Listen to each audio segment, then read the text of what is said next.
Joining us at 11, it has been another wet day and night in Northern California as rain and snow moves across the region. Take a look at this video out of Amador County. The winds kicked up enough to create this. Right in the center of your screen, you are looking at a funnel cloud. This video was captured over Ione along Sage Court and Foothill Boulevard this afternoon. Pretty incredible. And some people in El Dorado County saw hail today. This is what that hail looked like at the Hollies Hill Winery in Placerville. You can see it hitting that window. We have team coverage for you tonight of all of this wet weather. KCRA3's Leanne Denier is in the Sierra monitoring the interstate, and Aaron Heft is in Slough House where they're seeing a lot of flooding. But first, we want to check in now with meteorologist Tamara Berg, who is going to be tracking all of the elements for us.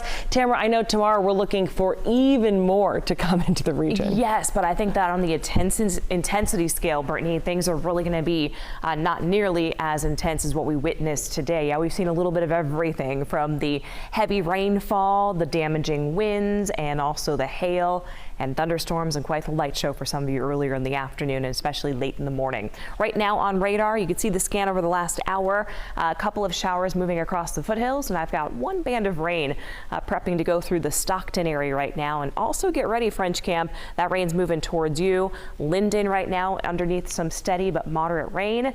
And then across the foothills, you'll notice that rain's coming down Interstate 80 as you get from Lake of the Pines on into Auburn, Georgetown, Placerville. It's all rainfall for you, and it's been nice, steady to light to moderate intensity. A couple of showers also moving down the Highway 49 stretch in through Placerville, and then Cameron Park, you're getting some rainfall currently at a lighter but a steady pace. Around San Andreas to West Point, noticing that rain coming down, and same story in Sonora before it does kick off to some snow going up in elevation there just past Twain Harte.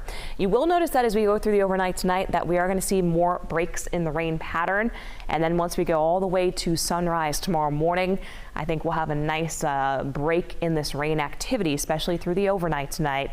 And then here we go as we get close to sunrise, a few showers there across the Bay Area, and those showers will work their way across the valley. So tomorrow will still be an unsettled day with those occasional showers, but I just don't think we're going to have the thunderstorms like we saw with the system today. Brittany.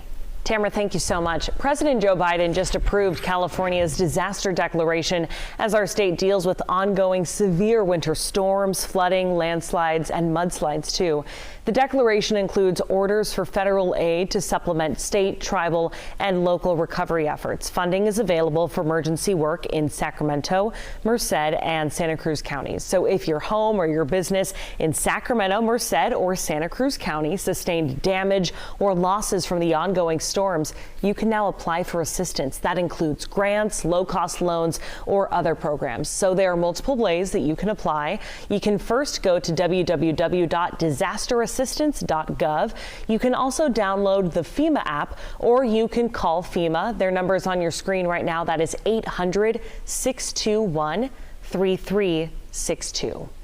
Right now, we are tracking a large power outage impacting customers in El Dorado Hills. So this is a live look at the PG&E outage map right now. We have some really good news to report. This outage originally started at around 7:45. Nearly 4,800 people were without power. Well, look at that. All of that orange in El Dorado Hills is gone. We do see a few green dots, which means a few customers are out of power, but it looks like that large outage has been resolved within the last hour.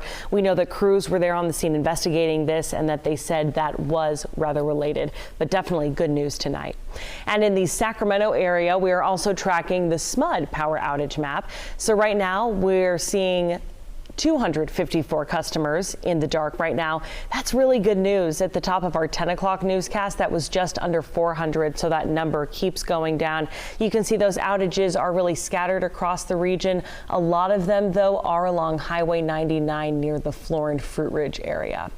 Right now, parts of Sacramento County are under an evacuation order. This is due to a rise in the Cosumnes River levels.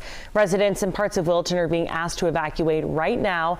This map shows that evacuation zone. So here are its borders. It's Grant Line between Highway 16 and Highway 99. Highway 99 at Grant Line to Valenson. Northeast of Valenson at Highway 99 to Highway 16, and Highway 16 to south of Dillard Road. Rancho Murrieta and Harold are still under a warning as well. So if you live live in any of these impacted areas, an evacuation shelter is located at the Chabela Center, which is on Chabela Avenue in Galt. Emergency crews want you to start evacuating now before things get worse. KCRA 3's Aaron Heft is live in Slough House, which is just north of Wilton. Aaron, I know tonight you've been tracking creek levels for us today. What's happening there right now? Yeah, let's put perspective into the creek levels. Deer Creek specifically. Take a look. This is Deer Creek. You're also looking at Meese Road. It's one and the same right now. It's an entire parking lot. We pulled into this going, oh, are we in a parking lot? No. Over my shoulder, you're looking down a street and people are still trying to drive down this, surprisingly enough. Now, I want to show you what it looked like earlier today. We did our 5 o'clock hit here, and you're also looking at Deer Creek. Deer Creek's flood stage is at 161 feet, and right now it sits at 162.97 feet, far above that flood stage. And a lot of people we spoke to in Wilton, no matter the evacuation order in place, they say they're not leaving. Listen. We just got our power back on 2 days ago, and now it just went out. So we're firing back up the generators, keep our freezers and refrigerators cold. I'm actually in a tough position because my mom is bedridden and she's 83 and she's on a feeding machine. So, you know, choosing to have her go to the hospital or staying home, it's definitely a hard decision. But at the same time, you know, I have a generator and, you know, we made it through one time. I think we'll be okay the other time. A lot of people taking that chance. Again, this is how high the water is on a road in Slough House. Again, we're on Meese Road. A lot of people in Wilton, which is just 12 minutes south of where I stand right now, saying evacuation orders happened late last week. They're happening again, and they say a lot of them are hunkering down. You saw them filling up gasoline, filling up their cars, but to be a witness to tonight, a lot of people did not leave. And if you're listening to this, Wilton, yes, is under an evacuation order. They say floodwaters could rise. In Slough House, Aaron Heft, KCRA 3 News. Aaron, thank you so much. And we do want to remind you, if you see floodwaters, do not drive through them. You can't tell how deep they are. It is just way too dangerous. So from Sacramento County to Stanislaus County, parts of the county are under evacuation orders there as well. Take a look. This map shows the areas that are under that order, and that's the area in red. It's the neighborhood along the San Joaquin River in rural Patterson and Grayson. People living in Solano County are also being told to be ready for possible power outages and flooding. An evacuation warning remains in effect for those living within a quarter mile of Sassoon Creek. Officials say Lake Curry has started to spill into the design spillway. Water levels on Sassoon Creek are being monitored. Turning now to the Sierra, we're going to give you a live look outside. This is I-80 at Donner. Caltrans has shut down the interstate from Colfax to State Line due to poor visibility at the summit. And yeah, this is the summit. You can see that. That is a lot of snow there on the ground, blanketing the trees and the roads. You're not seeing any drivers because of that closure. Now, Caltrans doesn't have an estimate on when I-80 could be back open. They say snowplows are working as they wait for conditions to improve. We want to bring back meteorologist Tamara Berg. Tamara, I know it's been snowing there today, but we're expecting a lot tomorrow too, right? Well, tomorrow we're going to be seeing the snow levels the snow levels are coming down tonight, Brittany, and then tomorrow expecting there'll be a little bit of a break, or at least the intensity eases up with the snow before we get into really kind of early Monday mornings when we see the next round potentially of some heavier snow lasting through the day on Monday. Forecast right now, watching that snow work its way down to around 4,000 feet elevation. It's been pretty snowy all evening in and around much of Plumas County, down the Highway 70 corridor, Quincy, LaPorte reporting some light snowfall, and also been watching that snow come down the Highway 20 stretch there, especially as you get east of Grass Valley, east of Nevada City. Grass Valley, it's all rain, same story in Nevada City, but higher up the hill, it does start to kick over to some snow. Watching Interstate 80, been watching that snow really kind of work its way down close to the Baxter area where it's been consistent snowfall, and also been seeing that consistent snow all the way up into the summit area of Donner Summit. Highway 50 watching the snow work down into Pollock Pines, couple of inches on the ground there.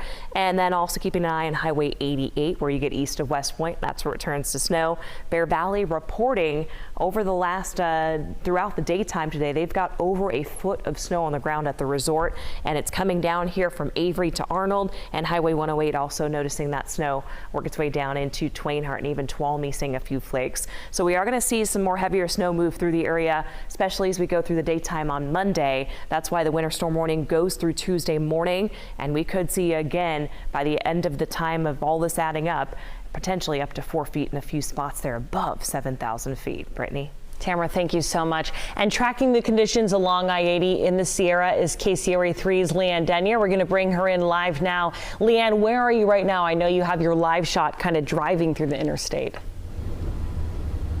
So it looks like we're approaching exit 139. We're making our way down the hill. Colfax isn't too far away at this point. I'm taking a peek at what you're able to see over the air right now or online if you're streaming us.